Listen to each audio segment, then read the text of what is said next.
When I speak of opening theory or learning opening principles, I like to start looking at it from Paul Morphy's games. The games before that were a bit wild. The players played combinations for the sake of combinations, but Paul Morphy demonstrated that logical thinking applied to opening principles really produced results.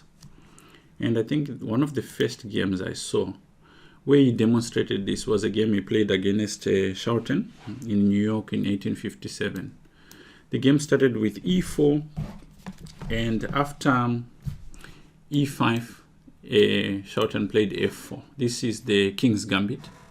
The idea is to lure black to take on f4 and give white the chance to expand in the center with d4. Now, Paul Morphy believed in two things. One, rapid development of his pieces, so especially the minor pieces. So he aimed at making sure that the minor pieces got into the game quickly. When we say minor pieces, we are referring to the bishops and the knights. And in response to this, he plays d5, which later became a popular opening called the Four-Kabia counter gambit. And here, Schulten now takes on d5. Now, Paul Morphy, to demonstrate his understanding, he could take on f4, but he prefers to play e4. Now, this move has dual purposes. One, to restrict the knight's development. As you can see now, the knight can't get to f3, and also the bishop can't really develop easily. And here, as you will see later on in the game, the pawn will cause more harm also to the other pieces. So after e5, white decides, okay, let me play knight c3 to destroy this pawn here, which is preventing me from developing my other pieces. Of course, Paul Morphy won't allow you to just take this powerful pawn just like that. He defends it. And now, white decides, you know what, let me give a pawn, tempt him to eliminate this strong pawn. Okay. He develops another piece. He believed in this idea that the more your pieces were developed, the faster you could actually attack and the more effective you could.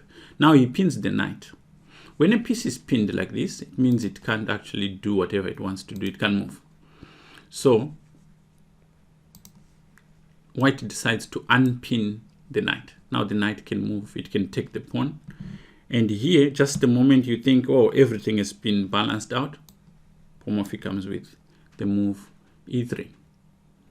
You can't ignore it. You have to take. Because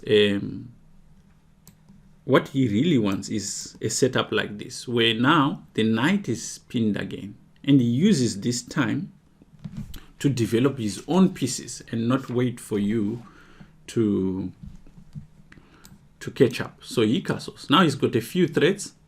One of them is to put his rook here on the e file, which would cause danger to the king. Another one is he can also take on d5, putting more pressure on the knight and the pawn. So immediately, Schulten decides, you know what, let me unpin the knight again. This way I might be able to deal with the defense. So he goes bishop to d2. And now Paul Morphy immediately eliminates the knight. It's the one piece that's actually doing some stuff in the center. He eliminates it. And now at this point, Schulten realizes something.